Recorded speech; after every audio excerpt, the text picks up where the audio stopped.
अगर आप तक भी आज का ये क्रमांक पहुंचा है तो ये आपके भाग्य को परिवर्तित करने के लिए ईश्वर की सबसे बड़ी योजना का एक भाग है। तो इसीलिए क्रमांक का श्रवण पूर्ण अवश्य करिएगा ताकि संपूर्ण जानकारी आपको ग्रहण हो सके।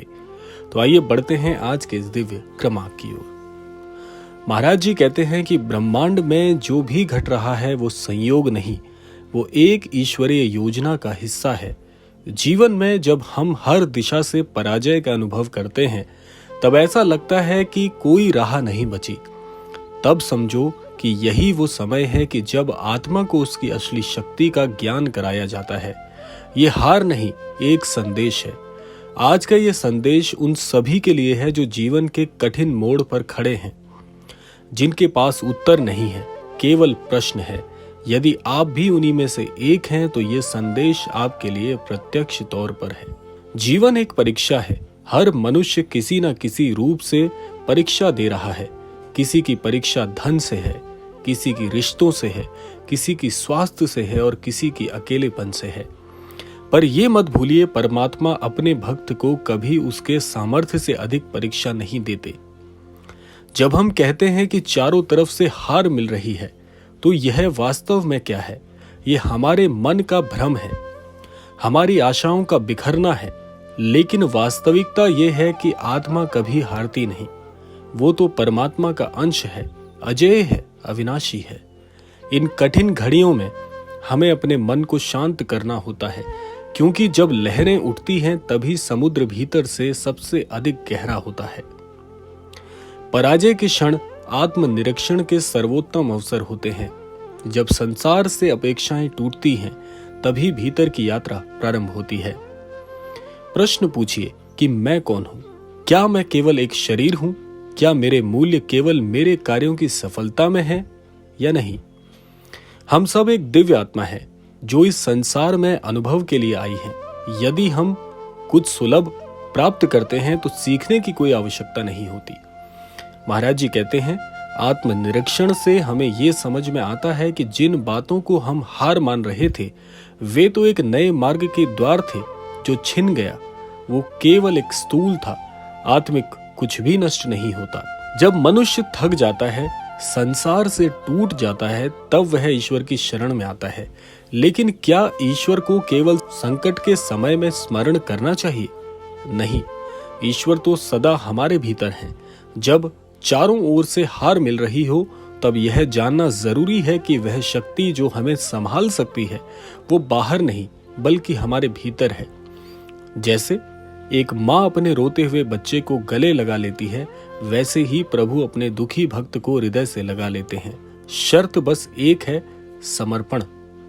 प्रार्थना कीजिए, न केवल शब्दों में बल्कि भावों में कहिए, हे प्रभु मुझे मार्ग दिखाओ, और देखिए कैसे रास्ते बनने लगते हैं। महाराज जी कहते हैं कि भक्ति वो दीपक है जो अंधकार में भी प्रकाश देता है। श्रद्धा वो पंख है जो टूटी उम्मीदों के बीच भी उड़ान भरना सिखाता है। जो भक्त प्रतिदिन प्रभु का नाम स्मरण करता है वो जीवन के हर तूफान से पार हो जाता है। कभी हनुमान जी को याद कीजिए, जिनके लिए असंभव कुछ भी ना था। वे भी तो प्रभु की भक्ति से ही शक्तिशाली बने। यदि आप हार मानने की स्थिति में हैं तो अब समय है, उठिए, बैठिए, मौन में गाइए प्रभु का नाम और देखिए कैसे ऊर्जा का प्रवाह फिर से होता है। महाराज जी कहते हैं, जीवन का अंतिम उद्देश्य क्या है? केवल भौतिक सुख नहीं, जीवन का उद्देश्य है आत्म साक्षात्कार, और यह तभी होता है जब हम साधना करते हैं। साधना का अर्थ है आत्मा के साथ जुड़ना, चित्त को एकाग्र करना, सांसों में ईश्वर को अनुभव करना। जब आप साधना में बैठते हैं तो धीरे धीरे हार की भावना विलीन होने लगती है और भीतर से एक नई शक्ति उभरती है। सत्य को जानने की इच्छा ही हर हार को जीत में बदल सकती है। ये यात्रा सरल नहीं लेकिन दिव्य अवश्य है। महाराज जी कहते हैं, पराजय अंतिम नहीं होती, वो तो एक विराम है, एक संकेत है कि हमें अपने मार्ग को पुनः देखने की आवश्यकता है। आज ही स्वयं से ये वचन लीजिए कि मैं हार नहीं मानूंगा, मैं अपने भीतर के प्रभु को पहचानूंगा, मैं जीवन को एक नई दृष्टि से देखूंगा। दुनिया की हार कोई मायने नहीं रखती। जब तक आत्मा अडिग है, प्रभु के चरणों में बैठकर भक्ति में डूबकर साधना के माध्यम से हम किसी भी हार को दिव्यता में बदल सकते हैं। महाराज जी कहते हैं, आप अकेले नहीं हैं, प्रभु के साथ हैं। जिन्हें संसार ने असफल कहा, प्रभु ने उन्हें ही अपना बनाया। महाराज जी कहते हैं, जो खो गया सो पाया। ये संदेश केवल शब्द नहीं है, ये आत्मा का आवाहन है। जब चारों तरफ से हार ही हार मिले, तब यह सुनो, ये संसार मिथ्या है, केवल प्रभु ही सत्य है। सच्चे हृदय से पुकारिए, साधना कीजिए और देखिए कैसी दिव्यता प्रकट होती है। महाराज जी कहते हैं, परमात्मा के निकट कोई भी पराजित नहीं होता, वह सबको अपना बना लेते हैं। अगर आप आज ही ईश्वर को अपनाते हैं हृदय से, मन से, तो आपको किसी भी प्रकार की शक्ति पराजय का अनुभव नहीं करा सकती। ऐसे व्यक्ति की तो सदा ही जीत है जो ईश्वर का हो गया, जिसने ईश्वर को अपना मान लिया। ऐसा व्यक्ति किसी भी प्रकार से रुष्ट नहीं हो सकता। ऐसा व्यक्ति कभी भाग्य के भरोसे नहीं बैठ सकता, क्योंकि उसके तो परमेश्वर है। उसका यहाँ पर होना अर्थात उसकी अपनी जो उपस्थिति है इस संसार में, वो तो स्वयं ही ईश्वर बन जाती है। और जब ईश्वर ही सर्वस्व में व्याप्त है, ईश्वर आपकी श्वास में है, ईश्वर सृष्टि के कण कण में है, तो क्या ईश्वर, क्या पराजय, क्या विजय, क्या अनुभव, क्या स्थूल, क्या स्थिरता और क्या ही श्वासों का कंपन। तो ईश्वर सर्वस्व में व्याप्त है। जब ईश्वर को आप इस तरीके से पहचानने लगते हैं, तो आप इस सृष्टि के होकर भी ना के बराबर हो जाते हैं। और जीवन में परीक्षाएं इसीलिए ईश्वर प्रदान करते हैं, ताकि व्यक्तित्व शून्य से इस शून्य को पहचान ले कि इसी शून्यता में ही हमारा जीवन भी एक दिन शून्य हो जाएगा।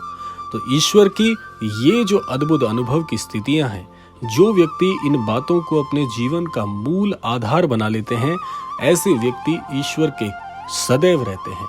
और ईश्वर ऐसे व्यक्ति के लिए सदैव उपस्थित रहते हैं, और ऐसे ही व्यक्ति की चाह ईश्वर को रहती है। तो ये आप पर निर्भर करता है कि क्या आप अपनी चाह में ईश्वर को मानते हैं, या आप ये चाहते हैं कि आपकी जो चाह है उससे बाहर निकलकर ईश्वर की चाह आप बन जाएं। यही जीवन का सही मूल मंत्र है। जो व्यक्ति इस बात को समझ गया, उसका सारा जीवन ईश्वरमयी हो जाता है। तो ये है महाराज जी के संदेश। आशा करते हैं कि अब जब भी जीवन में हार का अनुभव होगा, तो आप इसका श्रवण करके अपनी हार को जीत में परिवर्तित करने में सक्षम हो पाएंगे।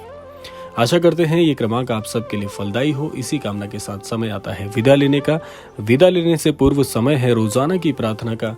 यही प्रार्थना करना चाहूंगा कि श्री महाराज जी सभी को सन्मति और सद्बुद्धि की प्राप्ति कराएं, और इस संपूर्ण सृष्टि का, इस संपूर्ण लोक का कल्याण हो। इसी कामना के साथ विदा लेते हैं। मिलते हैं अगले क्रमांक में। तब तक के लिए जय श्री राम, जय गुरुदेव, जय उत्तराखंड।